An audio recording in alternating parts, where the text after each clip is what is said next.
факт е дека со слободен печат секако убаво си поминувате и покрај тоа што можеби не гледате во домашни услови. Во продолжение ќе ја поздравам од Лондон, директно во живо. Ја вклучуваме Жанита Скерлев, колумнистка и дописничка за Слободен печат. Ќе зборуваме за сите актуелности поврзани со Англија, за сите оние моменти кои што се случуваат и се актуелни таму. Најнапред посакувам добро утро, добри дојде во Слободен печат. Добро утро, good morning. Жанита, она прво што сакам да ве прашам е поврзано со фотографијата, контроверзната фотографија за која што сите зборуваат. Мислам дека нема човек кој што не ја виде оваа фотографија. Кейт Миддлтон објави и направи фатална грешка со фотошопот. Ова е една лекција дека треба да бидеме посебно внимателни како ракуваме доколку се одлучиме да ракуваме со фотошоп. Еве гледачите во моментот имаат можност и прилика да ја погледнат за оние кои што можеби не ја виделе. Што се случува со оваа фотографија? Фотографијата беше објавена неколку дена откако беше направена. Наводно била сликана од сопругот, од принцот Вилијам. Неколку пати преправана, фотошопирана и потоа објавена на 10 март, на денот на жената. Тука на 10 март е денот на жената.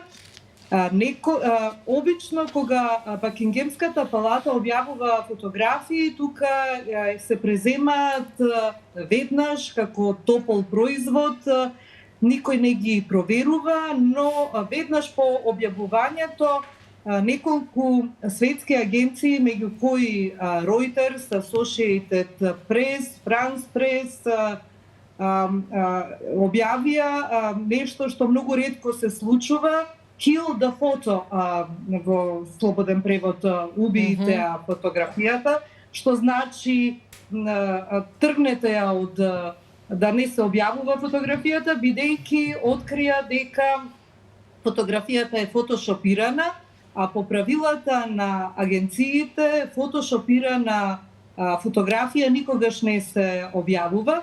Може малку, велат професионалците, контрастите да се зајакнат или ослабат, но да не се додаваат повеќе раце.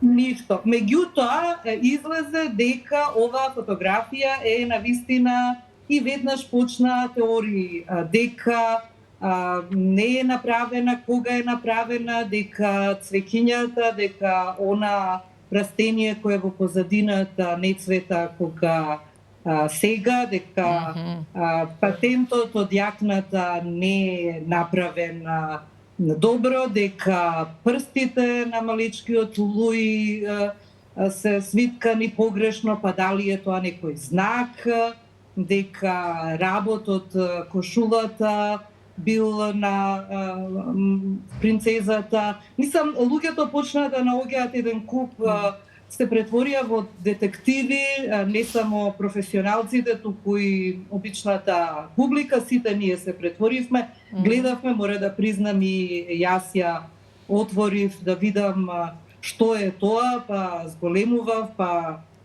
мислам, бидејќи привлече внимание, заради тоа што тоа е прва фотографија од таму некаде јануари, кога последен пат јавноста ја виде Кейт, која отиде според официјалните, ние тука зборувавме, нели, според официјалните изјави на абдоминална операција за... Да, се чини како оваа жена да нема мир. Во последно време премногу за нејзе и комични содржини ни се интернетот, сега и дополнително со оваа фатална грешка која што самата си ја призна дека таа ја објавила. Како досега никој не ја забележал фотографијата и како протече во јавност е многу чудно. Па веднаш ја забележа агенциите. Ретко се случува официјална фотографија од Бакингемската палата да биде толку брзо официјално повлечена од медиумите, од овие светски медиуми. Тоа е своевиден скандал, такво нешто речиси никогаш се нема случено од официјални фотографии од Бакингемската палата и така всушност почна скандалот. Макар што таа фотографија на социјалните медиуми беше коментирана и од луѓето и од други професионалци дека е фейк, дека нешто не е во ред, и излезе дека навистина не е во ред. Неколку дена потоа, инаку фотографијата ја направил принцот Вилијам, потоа излезе Кейт со извинување, дека е жал што ете сето тоа се случило, но тоа нималку не ги смири сите овие гласини и се. Факт е дека нешто се случува во кралското семејство и со Кейт.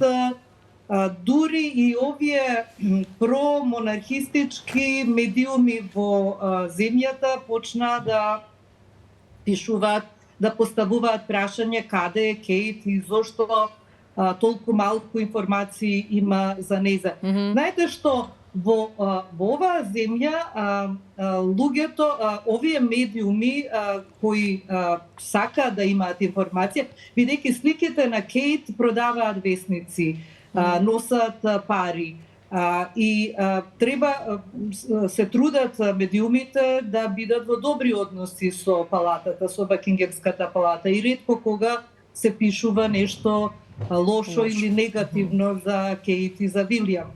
Друга работа беше за принцот Хари и за Меган. Тука беше слободен одстрел, тука кој како сакаше. И имаше споредби, токму и во оваа ситуација се искористи приликата и медиумите пишуваа споредби дека доколку ова го направеше Меган, ќе беше за неа фатално во виртуелниот свет. Тоа ќе беше експлозија, тоа ќе беше неверојатно, мислам, тоа ќе беше нешто што ќе има, што би рекле field day, ќе има посластица тука. Медиумите, јас не знам што ќе се случеше, вистинска експлозија. Додека неверојатен беше молкот, но сега почна и конзервативните медиуми, најголем дел се, да пишуваат со се благи критики, меѓутоа и со се повеќе критики кон Бакингемската палата. Што се случува, што е тоа што крие Бакингемската палата.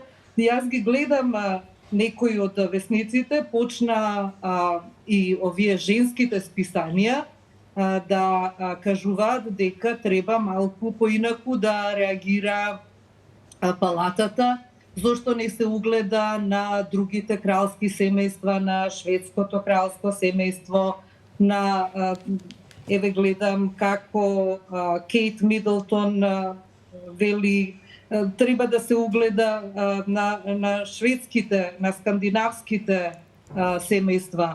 Потоа друг пишува дека Кейт Мидлтон веќе никогаш нема да објави фотографија, бидејќи таа и претходно објавуваше фотографии, дека после овој дебакл нема да објави фотографии. Американските преку барата, американските медиуми веќе какви шпекулации има, тоа е за неверување. Се зборува за развод на дека не е се добро во бракот помеѓу Кейт Мидлтон и Вилијам. До таму се отиде. До таму се оди. Таму велат дека за разлика од британските медиуми кои не сакаат да ги влошат односите со палатата и затоа внимаваат што зборуваат и како зборуваат, таму немаат влакна на јазикот и можат да кажат што сакаат и како сакаат. Така што таму се зборува дека принцот Вилијам имал љубовница, дека да се има љубовница е дел од наративот во историјата на кралското семејство, како што неговиот татко, нели принцот, кога беше принцот Чарлс, беше со Камила, додека беше женет за принцезата Диана, па нели крушата паѓа. Така. Историјата се повторува, така што има еден куп разни шпекулации и сето ова, а во меѓувреме палатата очигледно не знае како да се справи со ова и продолжуваат шпекулациите. Така. Би сакала да се надоврзам она најново што го прочитав е дека Меган Маркл се враќа на интернет, во интернет светот, на Инстаграм отвори профил. Овој пат не е личен профил, туку се работи за типичен профил на славни личности, односно таа не отвори типичен профил на славни личности, отвори профил на Инстаграм за нејзиниот бренд за животен стил, American Riviera Orchid, па сите оние кои што сакаат можат да го погледнат и доколку ја следат. Ајде уште малку да позборуваме за кралското семејство. Се случува еден важен настан вечерва, започна од вчера вечер, се работи за настанот Диана Легаси и на овој настан двајцата браќа нема да се сретнат. На овој настан нема да се сретнат, не дојде принцот Хари, туку се појави преку Zoom, еве како ние двете сега што разговараме. Можеше да дојде, но не дојде. Како ќе беше пречекан, можам само да замислам. Со безброј прашања и мислам дека подобро што не дојде, бидејќи само ќе влезеше во целата ова збрка со фотографиите и со озборувањата и со скандалите кои се случуваат моментално во кралското семејство. Принцот Вилијам зборуваше на овој настан.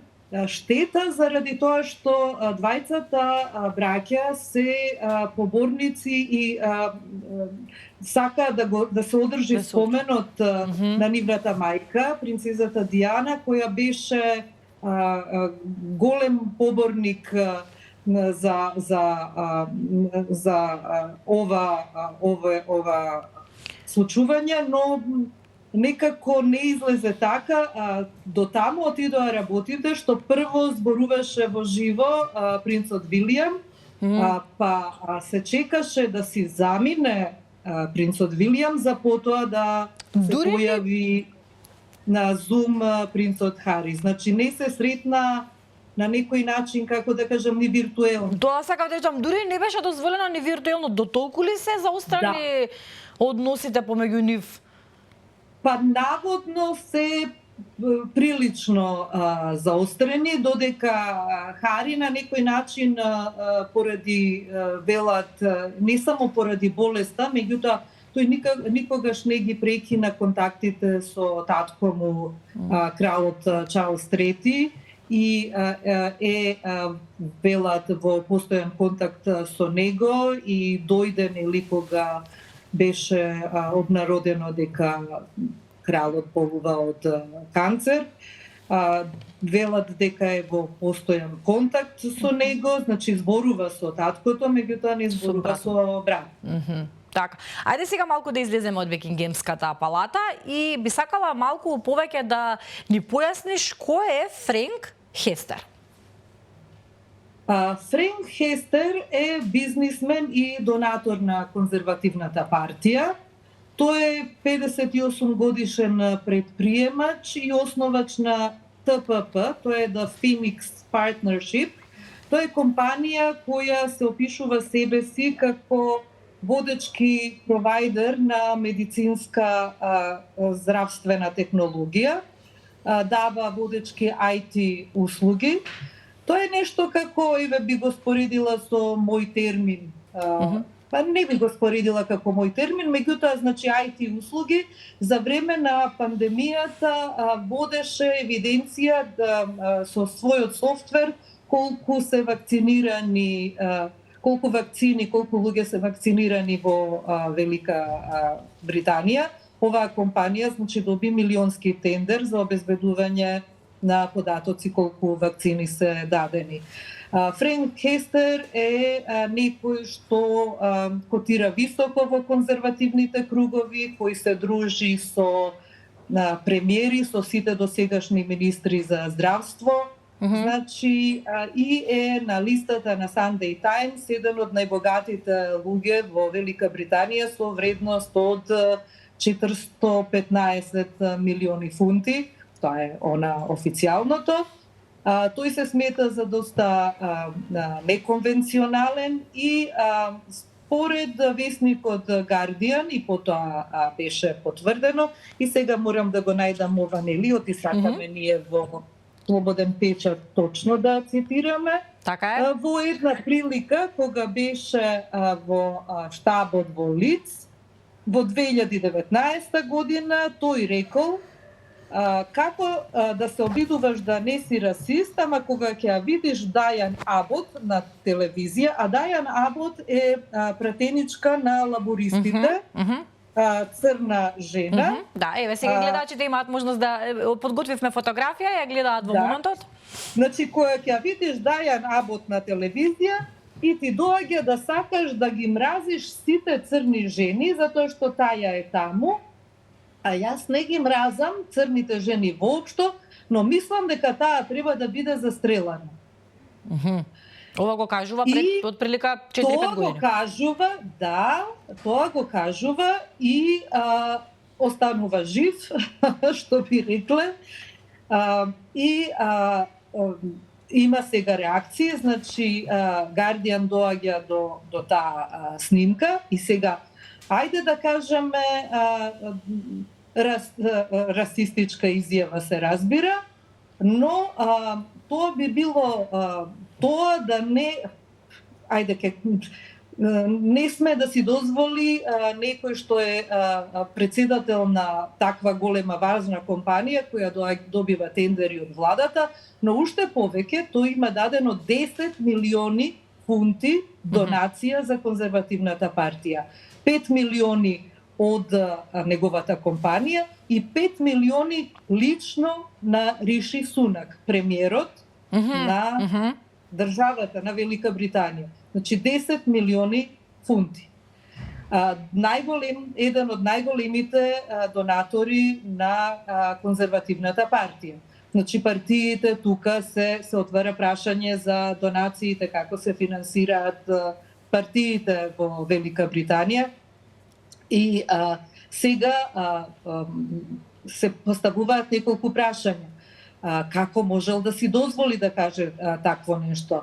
Како може расист да биде председател на голема компанија во која работат луѓе кои се и црни, бели, жолти, кафеави, има од сите раси, така. Ама јас би додала дека буквално никој не смее да си дозволи да каже нешто вакво.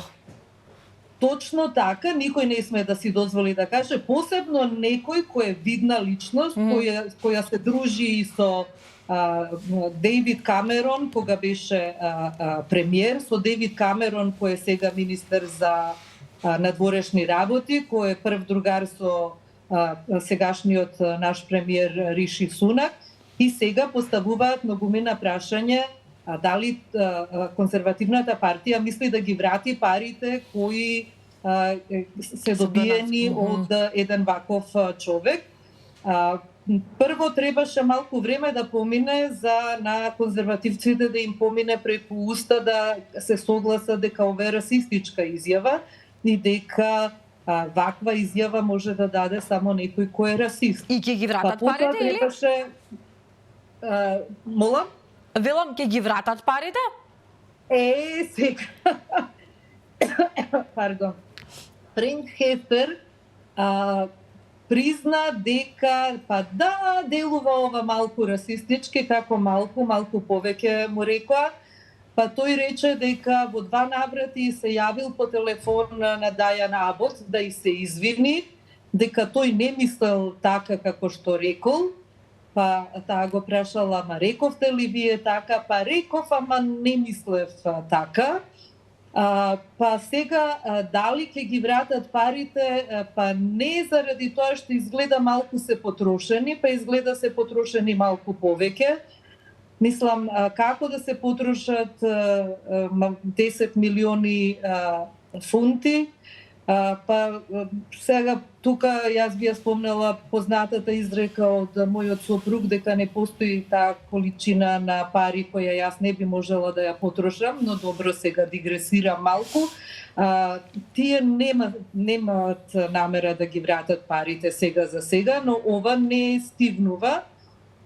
И конзервативната партија некако нема среќа со некои членови кои уште не расчистиле што е расизам, што не е расизам, што може да се каже, што не може да се каже, и дека луѓето можат приватно да мислат така и онака, меѓутоа кога си на видно место, на раководно место, ти едноставно мора да имаш расчистено со некои основни работи во животот, и ова е уште една голема дамка на сметка на конзервативната партија, така што не верувам дека ќе дојде до разврска овие Риши Сунак и неговите да ги вратат парите. Посебно што во меѓувреме има и други ситуации во кои еден член почна да дава некои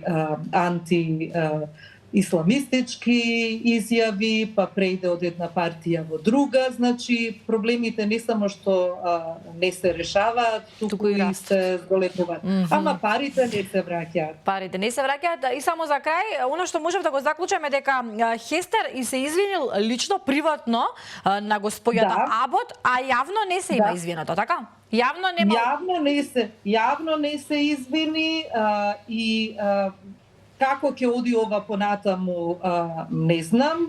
Дали ќе добива понатаму тендери од своите пријатели од конзервативната партија, исто така, не знам.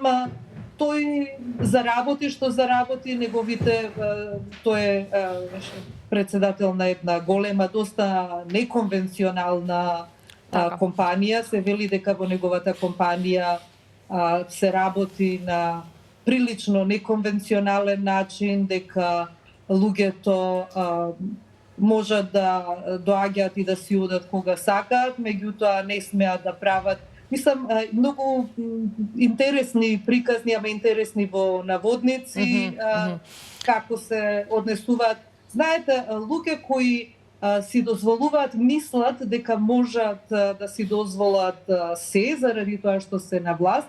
Меѓутоа, ние имавме еден таков, кој беше премиер на државата, па еве докаде стигнавме со излегување од Европската Унија, со уништување на економијата и на јавното здравство и на многу други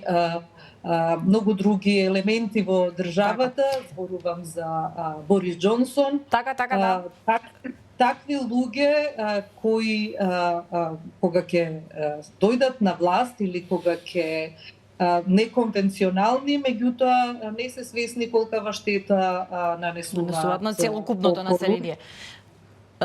Скеле, ви благодарам многу. Секогаш ми е кратко времето со вас, морам да признавам вака и јавно, и ќе ми биде задоволство што ќе имаме можност и прилика и следната недела да дискутираме за сите случувања во Лондон. Ве поздравувам, ви благодарам што бевте дел од Слободен печат и ова утро. Секој добро, чао! Секој добро посакувам, а вие, почитувани, останувате уште со Слободен печат. Имаме уште содржина, следува рубриката Каде во слободно време. Останете заедно со нас.